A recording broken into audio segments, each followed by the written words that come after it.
हवा गरजे रोपा बैला हसे।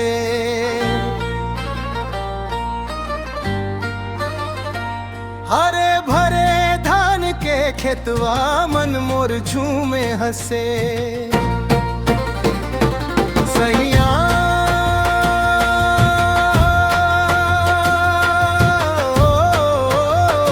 सजनिया सैया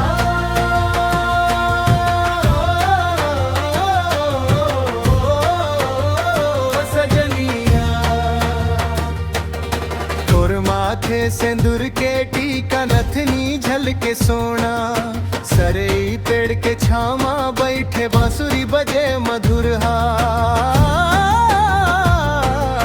पहिरे लुगरा हरियर पीतर चुनरी उड़े बैहा। माथा पट्टी बंधन वारी ऐसन लागे मैया।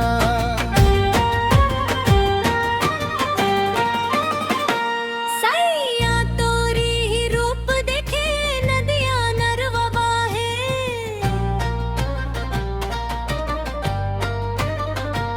महुआ तेंदू बना बौरा के पवन सुगंध सहा। कोयलिया कुके अम बगिया मोर पपीहा बोले। तोर मोर मिलन के रुतिया आई छत्तीसगढ़िया डोले। और अंगन न पारा के माटी सुघर महकत जाए। चूल्हा माँ चढ़े फरा भाजी खुशबू मन लभर माए। सैया